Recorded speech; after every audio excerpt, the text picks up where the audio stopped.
کوئی دیکھتے ہیں قافلہ جا رہا ہے. السلام علیکم ورحمۃ اللہ. اس وقت ہم خیبر پہنچ چکے ہیں. خیبر کا علاقہ کافی مشہور ہے، مدینے سے تقریباً 180 کلومیٹر دور ہے. اور اگر آپ وہ ساری چیزیں جو ہم سیرت میں پڑھتے ہیں 14 سال پہلے کی گلیاں، وہ گھر اور وہ سارے واقعات، ان سب کا اگر آپ کو منظر دیکھنا ہو تو خیبر کا علاقہ سب سے مناسب ہے وہ دیکھنے کے لیے. مدینے میں کئی جگہیں ہیں لیکن کہیں پر آپ کو وہ پرانی بستیاں، وہ پرانا منظر نظر نہیں آتا ہے. اگر وہ پرانا منظر آپ کو حقیقی طور پر دیکھنا ہے تو خیبر کا علاقہ ہے. آپ آس پاس ایک پوری جگہ دیکھ سکتے ہیں. یہ جو گھر ہیں یہ سارے وہی اسی زمانے کے ہیں. یہاں پر کوئی آبادی نہیں ہے. اس پورے علاقے میں بالکل سنسان علاقہ ہے اور صرف یہاں پر باغات ہیں، پرانے گھر ہیں، وہی مٹی کے گھر اور کھجور کے تنوں سے بنی ہوئی وہی چھتیں، وہ ساری چیزیں. اور اہم چیز یہاں جو دیکھنے کی ہوتی ہے وہ یہاں کے وہ قلعے ہیں جس کا تذکرہ سیرت میں ملتا ہے. آپ میرے پیچھے وہ دیکھ سکتے ہیں، وہاں جو اوپر آپ کو نظر آ رہا ہے وہ قلعہ ہے. اسی طرف میں ابھی جا رہا ہوں. یہاں سے بالکل تنگ گلی ہے جہاں سے گاڑیاں نہیں جا سکتی، صرف چل کر جا سکتے ہیں. اور اس علاقے میں کافی کیچڑ بھی ہے، لگتا ہے یہاں پر پانی بارش کی وجہ سے جمع ہو جاتا ہے تھوڑا بہت. کیچڑ آپ کو نظر آ رہا ہے، یہاں چلنے میں بھی کافی تکلیف ہوتی ہے.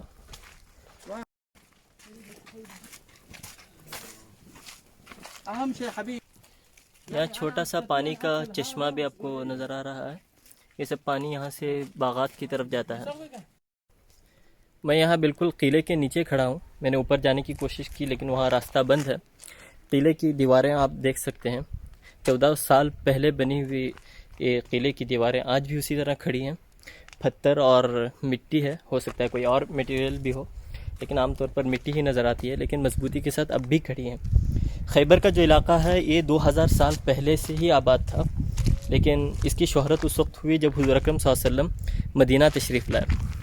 اصل تاریخ یہ ہے کہ جب حضور صلی اللہ علیہ وسلم مدینہ تشریف لائے تو مدینہ میں جو لوگ آباد تھے وہ یہودی تھے. کچھ یہودی قبائل وہاں پر آباد تھے، اور جیسے ہی حضور صلی اللہ علیہ وسلم مدینہ پہنچے تو مدینہ کو محفوظ کرنا ضروری تھا. تو حضور صلی اللہ علیہ وسلم نے وہاں کے یہودیوں کے ساتھ ایک ایگریمنٹ کیا جس کے مطابق اگر باہر سے کوئی دشمن مدینہ پر حملہ کرتے ہیں تو اس کی حفاظت کے لیے مسلمان اور یہودی سب مل کر مدینہ کی حفاظت کریں گے. تو یہودی حضور اکرم صلی اللہ علیہ وسلم کو پسند تو نہیں کرتے تھے لیکن اس ایگریمنٹ کی وجہ سے وہ دباؤ میں تھے.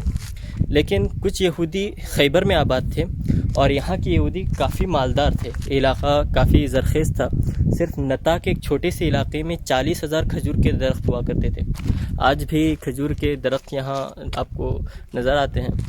تو یہ علاقہ کافی اس وجہ سے مشہور تھا. خود اللہ تعالیٰ نے سورۃ الفتح میں اس کا تذکرہ بھی کیا کہ اللہ تعالیٰ تم کو وعدہ کرتا ہے بہت سارے مال غنیمت کا.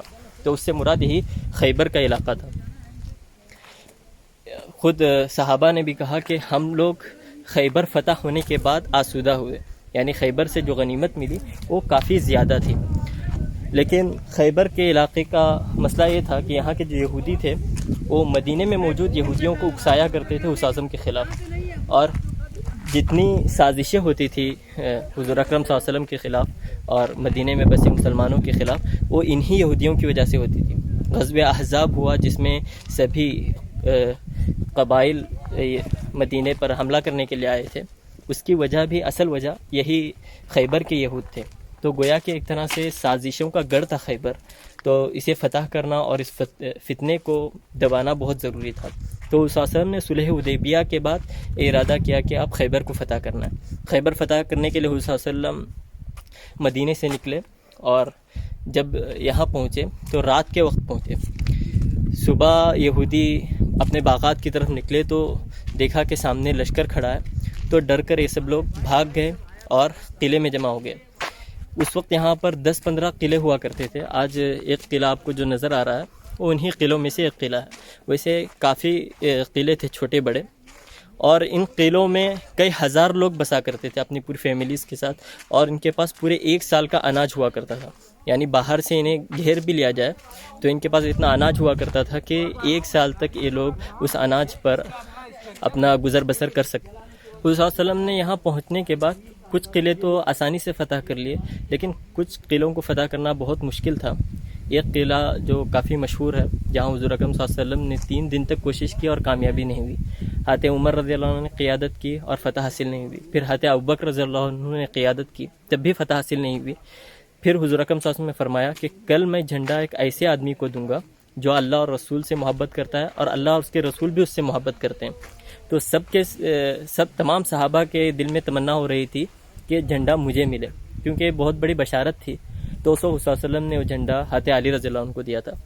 پھر وہ مشہور واقعہ پیش آیا, حضرت علی رضی اللہ عنہ اور ایک یہاں کا چوکیدار تھا, وہی قائد بھی تھا جس کا نام مرحب تھا, اور جس کے بارے میں کہا جاتا تھا کہ 1000 سپاہیوں کے برابر ایک آدمی ہے.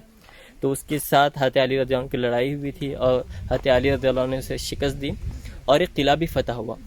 فتح ہونے سے پہلے حضور صلی اللہ علیہ وسلم نے ایک قلعے کو گھیرے میں لیا ہوا تھا. 3 دن تک حضور صلی اللہ علیہ وسلم نے حصار کیا اور کچھ نہیں ہوا.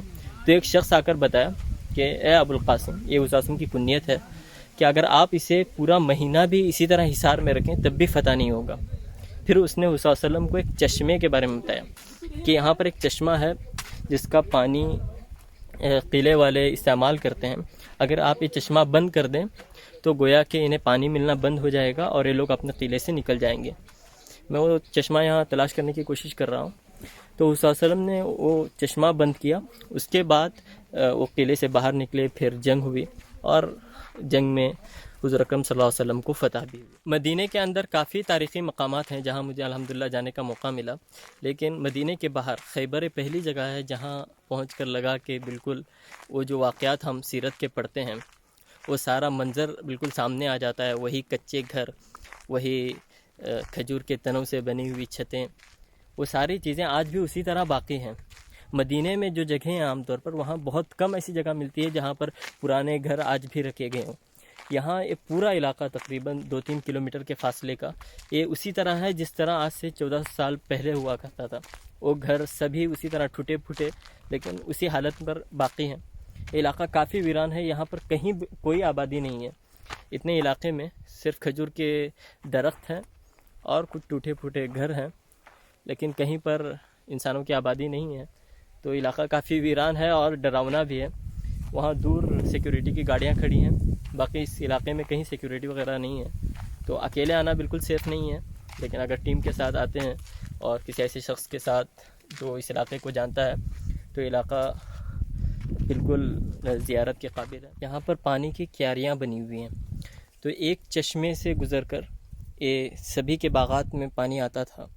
اگر کوئی ایک شخص اپنے یہاں پانی سے یہاں بند کر دے مثلا, تو پڑوسی باغ والے تک پانی پہنچ نہیں پاتا تھا, جس کی وجہ سے کافی جھگڑے ہوا کرتے تھے. اور اس کے بعد تذکرے ہمیں احادیث میں بھی ملتے ہیں. اس وقت یہاں پر کھجور کے درخت بالکل ضائع ہو چکے ہیں.